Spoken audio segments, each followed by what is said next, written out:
90 రోజుల కోర్సు పూర్తి చేస్తే చాలు 100% ప్లేస్మెంట్ సపోర్ట్ తో సాఫ్ట్వేర్ జాబ్ మీ సొంతం. వెంటనే కోడ్ జ్ఞాన్ డెస్టినేషన్ ని సంప్రదించండి.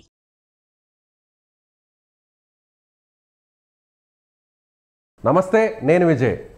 సో ఆల్రెడీ హెచ్ఎంపీవీ వైరస్ గురించి ఇప్పుడంతా కూడా డిస్కషన్ నడుస్తుంది. సో లాక్డౌన్ ఏమన్నా పడే ఛాన్స్ ఉంటుందా అనేటువంటి వాదనలు కూడా వినిపిస్తున్నాయి. కానీ హెచ్ఎంపీవీ వైరస్ ఆల్రెడీ హైదరాబాద్లోని కొన్ని హాస్పిటల్లో కూడా కొంతమంది పేషెంట్స్కి ట్రీట్ చేశారు. గతంలోనే ఈ పేషెంట్స్కి సంబంధించి కూడా ఐసీయూ వరకు కూడా వెళ్ళారు. సో ఈ పేషెంట్స్కి ట్రీట్ చేసినటువంటి డాక్టర్ రాజేంద్ర గారు, ఐసీయూ స్పెషలిస్ట్, మనతో పాటు మాట్లాడడానికి లైవ్ కాల్లో ఉన్నారు. సార్ నమస్తే. సార్ నమస్కారం. దీని మీద ఒపీనియన్ ఏంటి? అంటే అందరూ కూడా భయపడాల్సినటువంటి అవసరం లేదని ఓవైపు చెబుతున్నారు. కానీ కొన్ని రోజుల తర్వాత, అంటే కోవిడ్ టైంలో కూడా అప్పుడు కూడా ఇదే మాట చెప్పారు, ఎవరు కూడా భయపడొద్దు, అంతగా భయపడాల్సిన అవసరం లేదు అని పదే పదే చెప్పారు. కానీ ఆ తర్వాత పరిస్థితులు ఏ విధంగా మారిపోయాయో మనం చూసాం. సో అలాంటి సిచ్యువేషన్ కూడా మళ్ళీ ఏమన్నా రిపీట్ అయ్యే ఛాన్స్ ఉందంటారా? ప్రస్తుత పరిస్థితుల్లో అయితే మేము ఎలా చూస్తున్నామంటే, as intensivist doctors, critical care specialist, so ఇది రొటీన్ గా ఉండే వైరస్సే, human meta pneumo virus.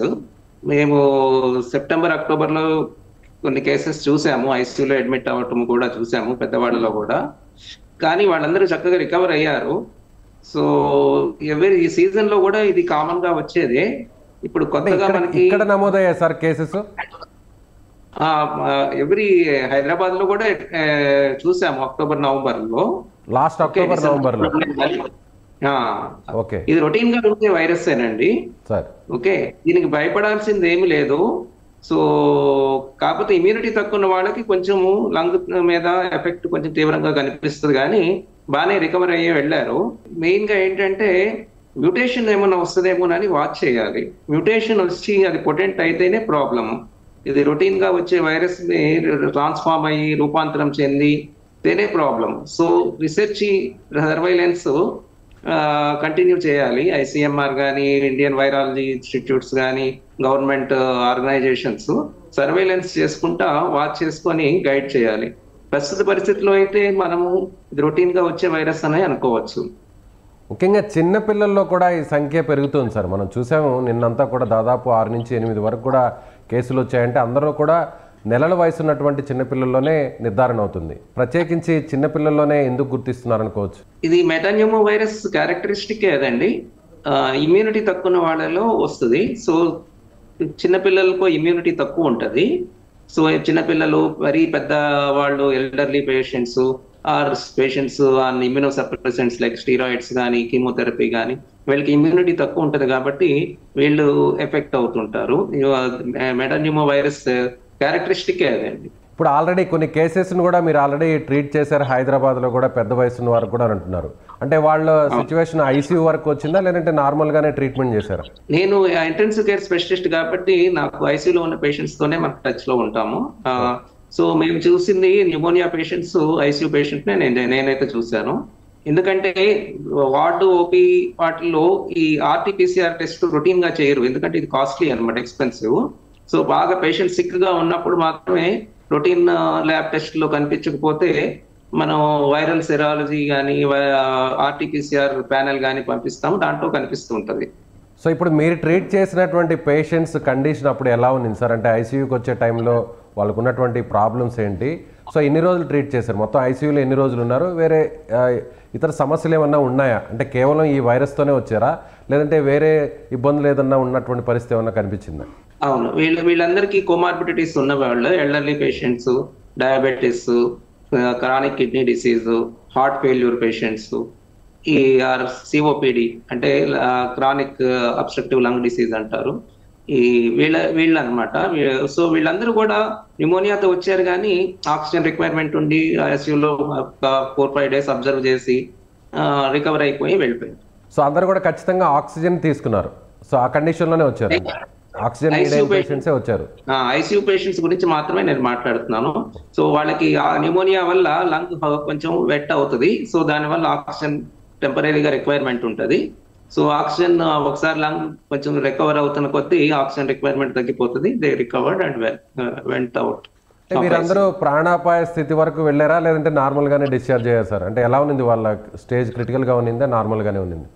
ఐసీయూకి వచ్చేదేనే life కి కొంచెం డిస్టర్బెన్స్ వస్తుంది అనే పాసిబిలిటీ ఉన్న వాళ్ళని ఐసీయూలో పెట్టుకొని చూసుకుంటాము. సో వచ్చినప్పుడు కొంచెం సిక్ గానే ఉన్నారు కానీ they recovered well.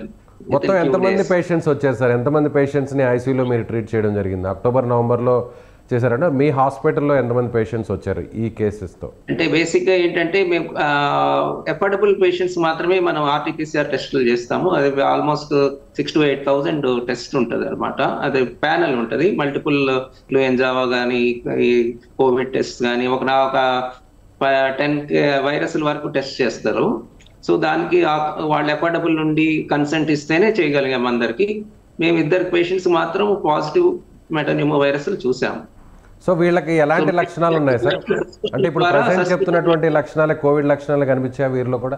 Typical Covid లక్షణాలు అంటే ఇవన్నీ కూడా కామన్ గా ఉంటాయి. ఫ్లూ కానీ ఈ కోవిడ్ కానీ ఇవన్నీ కోల్డ్, కాఫ్, బ్రెత్లెస్నెస్, ఎగ్జర్షనల్ అంటే నడుస్తుంటే ఆయాసము, ఈ చెస్ట్ టైట్నెస్, ఇవన్నీ కూడా చాలా కామన్ గా ఉంటాయి అన్నమాట.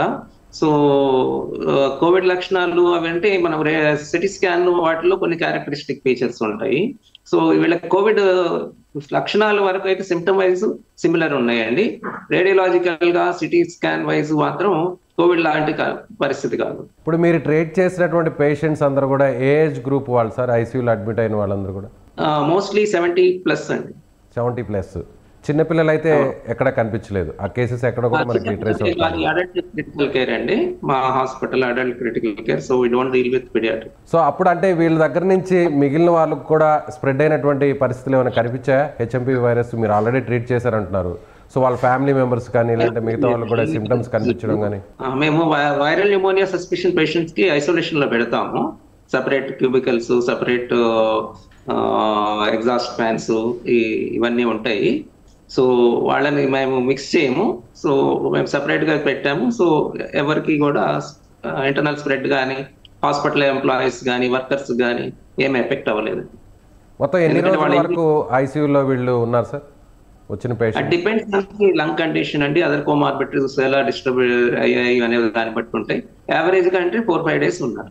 4 to 5 days. సో దీని గురించి అప్పుడు పెద్దగా అంత చర్చ కూడా జరగలేదు. కానీ ఇప్పుడు ఎందుకు సార్ ఆ స్థాయిలో హెచ్ఎంపీ వైరస్ గురించి ఇంత డిస్కషన్ నడుస్తుంది అని? ఇది రొటీన్ వైరస్ కాబట్టి చర్చ జరగలేదు ఆ టైంలో. ఇప్పుడు చైనాలో ఒక ఎపిడమిక్ కి ఎండమిక్ లాగా వచ్చేపటికి అండ్ చైనా నుంచి వచ్చే వైరస్ అంటే కొంచెం పానిక్ క్రియేట్ అవుతుంది. అండ్ ఇన్సిడెంట్స్ కూడా చాలా ఎక్కువ ఉంటుంటది. అండ్ చైనా నుంచి ఇన్ఫర్మేషన్ కూడా మనకి క్లియర్ గా రాదు. సో ఈ రీజన్స్ వల్ల ఎక్కువ ఊహించుకోవడం జరుగుతూ ఉండే పాసిబిలిటీ ఉంది. ఏమైనా China virus, metapneumo virus routine virus కాకుండా ఏమన్నా మాడిఫై అయ్యిందా లేకపోతే మ్యూటేషన్ అయ్యిందా దాని గురించి కూడా మనకి డీటెయిల్స్ తెలియవు. సో దీనివల్ల మనం ఎగ్జాగరేటెడ్ థింకింగ్ లో అండ్ రీసెంట్ కోవిడ్ ఎక్స్పీరియన్స్ వల్ల కూడా మనం కొంచెం ప్యానిక్ అవుతున్నాము. సో అంటే జనరల్ పబ్లిక్ కానీ డాక్టర్స్ వైజ్ వీఆర్ వెరీ అంటే we have seen such routine viruses kabatti we are not in panic but we are taking all the care and precautions. So పాత వైరసే అంటే ఆల్రెడీ అక్టోబర్ నవంబర్లో కొన్ని cases కూడా trace out చేశారు, already treat చేశారని అంటారు. ఒకవేళ పాత వైరస్ అయితే, పాత మ్యూటేషన్ అయితే ఎవరు కూడా భయపడాల్సిన అవసరం లేదంటారు. కానీ ఒకవేళ కొత్త స్ట్రెయిన్ మ్యూటేషన్ చేంజ్ చేసుకొని వస్తుంది అనేటువంటి ఆందోళనే ఉందంటారు, అంతేనా?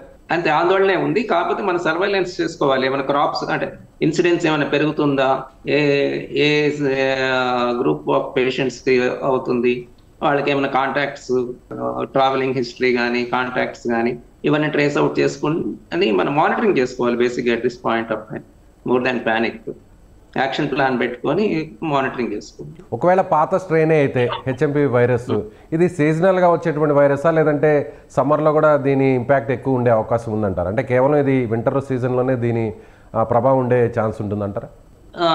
ఇది యూజువల్గా ఏంటంటే ఇది వైరసెస్ సీజన్ చేంజ్ ఓవర్స్ లో కొంచెం వాటి ఎఫెక్ట్ ఎక్కువ ఉంటుందండి.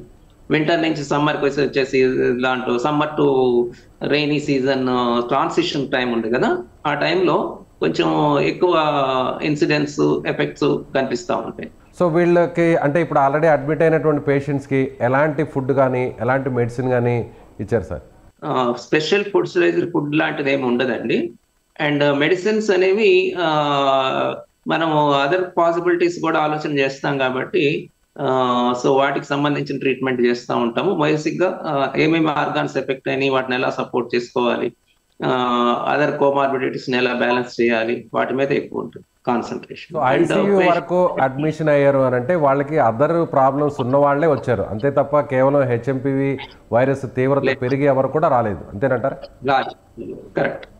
Right sir, thank you so much. ఇది ICU specialist doctor Rajendra garu చెప్తున్నట్టుగా గతంలోనే అక్టోబర్ నవంబర్ ఈ నెలలోనే హైదరాబాద్లోనే ఈ కేసెస్ని తాము చూసాము, తాము ట్రీట్ కూడా చేసాము. కొన్ని కేసెస్ అంటే వేరే క్రానిక్ డిసీజెస్ ఉండడం వల్ల వాళ్ళు తమ హాస్పిటల్లో అడ్మిట్ అయ్యారు. సో ఐసీయూలో చాలామంది పేషెంట్స్ని కూడా ట్రీట్ చేసాము, వాళ్ళందరూ కూడా చాలా సేఫ్గా రికవరీ అయి కూడా వెళ్ళారని చెప్పి డాక్టర్ గారు చెప్తున్నారు. సో ఎవరు కూడా ఆందోళన చెందాల్సిన అవసరం లేదు. ఒకవేళ మ్యూటేషన్ స్ట్రెయిన్ ఏదైనా చేంజ్ చేసుకొని వస్తుందేమో అనేటువంటి ఒక అధ్యయనం అయితే మాత్రం ప్రస్తుతం వైద్య ఆరోగ్య శాఖ చేస్తుందని డాక్టర్ గారు చెప్తున్నారు. Thank you so much.